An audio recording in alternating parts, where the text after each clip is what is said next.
Hey everyone, it's Michael. I hope you're doing well today, and I have a review here for one of the best comedies ever made, one of my absolute favorites ever made. I don't even watch this that often, but I need to watch it more often. John Hughes, Ferris Bueller's Day Off. Wow, what can you even say about this movie? It's an 80s classic, came out in 1986, and again, written and directed by John Hughes, the legend himself. I don't watch this very often, but every time I do, I fall more and more in love with it. It's so perfect. And John Hughes films in general, they're the kind of comedies, especially his teenager movies like this. I can't speak to something like Mary Sue or Curly Sue or whatever. I've never seen it. But stuff like this, even down to like Home Alone, they typically play in reality, but a lot of the time you have those moments within them that there's no possible way that someone could do something in those movies, or something could go down the way it went down in those moments. Great example in Home Alone, obviously it's about a little boy staying home, but then you have, like, in less than an hour, him setting up a bunch of traps to catch burglars. And some of those are so incredibly complex, an adult like me could not put that together. So, anyway, John Hughes films, they're so special, man. We don't get movies like this anymore. We would not get a modern-day John Hughes anymore because of how Hollywood is. And it really bums me out, man. We'll never have, like, a modern-day Rat Pack or anything like that. But getting back to the movie here, Ferris Bueller's Day Off, I watched it a little bit over the weekend. Obviously, I finished the movie, but I watched it in spurts over the weekend while I was busy doing things. My wife had a cold, so I was kind of running all over the place trying to take care of her, too. So anyway, essentially this film, for anybody who hasn't seen it, is about a young man played by Matthew Broderick, who I knew growing up as Inspector Gadget. He is so good here, by the way.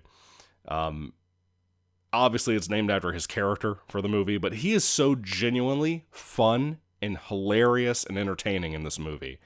Ferris Bueller's his character. He decides to take the day off from school and play sick.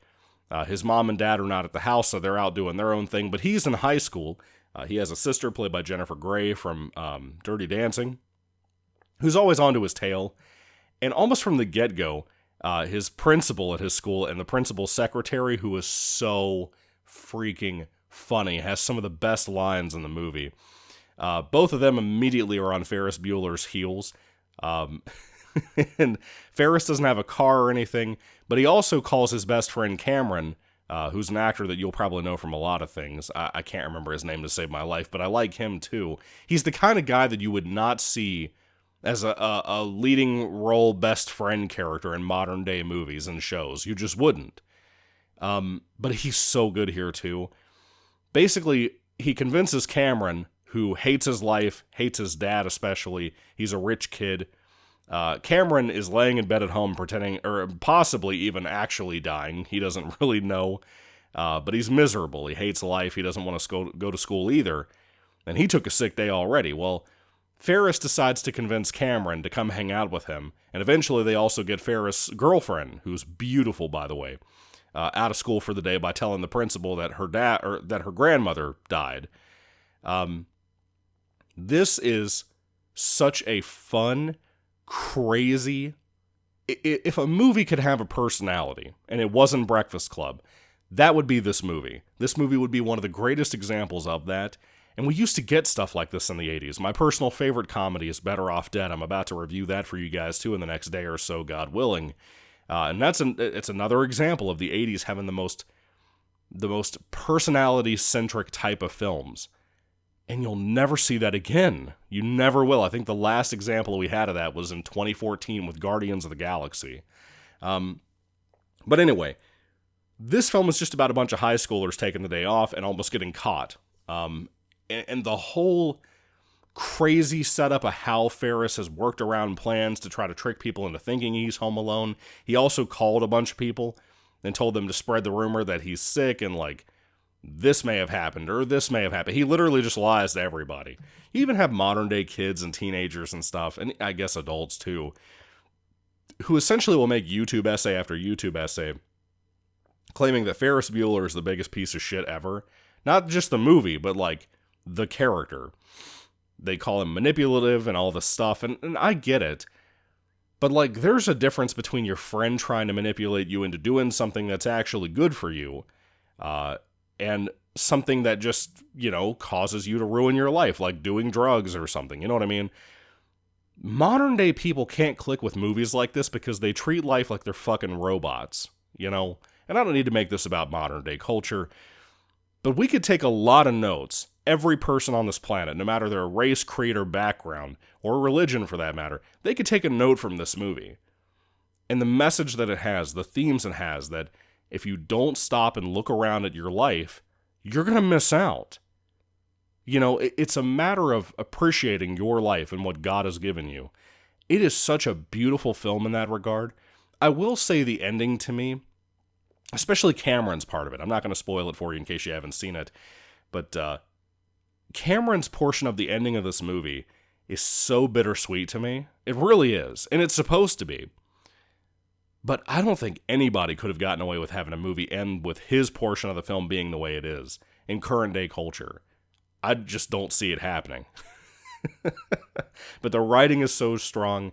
The characters are so strong. Even the beautiful girlfriend here. The first time I saw this film, I wasn't that impressed with her. And the more that I've watched it, the last 20 or 30 times I've seen the film over the years, she just gets better and better as a performance. She's very quiet. She speaks with her eyes, to be honest.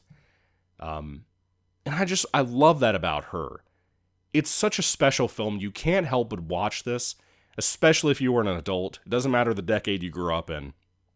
If you're watching this now, you cannot help but smile at some of the things here, because they're going to make you think a lot about your life and things that you did when you were a kid or a teen. Maybe some things you probably still do as an adult that may not be the healthiest thing ever. But point is, it is so special. It is such a wonderfully made film. I love, even the neighborhoods it's shot in are just beautiful, man. The bright green grass they have in their yards and everything. It's just so incredibly competently made. And again, it's a personality movie. All of the humor here is coming from the characters, not just their jokes. The characters. And you don't see that kind of craftiness anymore. And Hughes gave us one great film after another back in the day. Even the films that he only wrote and didn't direct, like Christmas Vacation, he could do that with. And obviously that's a lot more over the top than this movie is, or Home Alone is, or anything like that. But Hughes was a genius. And this movie proves that. Some people think this is his best film. I love Breakfast Club more than this. I'm just more nostalgic about that film. But I could see that with this. This is debatably one of the greatest movies ever made. Period. So anyway, that's all I have to say about Ferris Bueller's Day Off. It's a genius piece of cinema. Just everything about it. It's a movie that's actually cinema. That tries to pretend to just be a teenager comedy. And there's so much more to it, man. So many more themes and messages. And I just wish more adults would have their kids and teenagers growing up watching a movie like this, or like Breakfast Club, even though it's a raunch comedy. I mean, like when they're an older teenager and they can handle it. But something like this, or Better Off Dead, or even something like St. Elmo's Fire, despite all the characters except for two being kind of shitty people in that movie. I think kids would be able to self-reflect more, or teenagers would be able to self-reflect more, but especially adults who are old enough to really observe the material and get it and click with it. I think all of that would serve us all so well to have more people be able to do that, and modern day movies don't make you do that. Not in a good way, not where you're actually entertained while it has you thinking about who you are, what you do. It's such a great flick. If you've not seen Ferris Bueller's Day Off, you've got to take out time and go watch it. It'll change your life. It really will.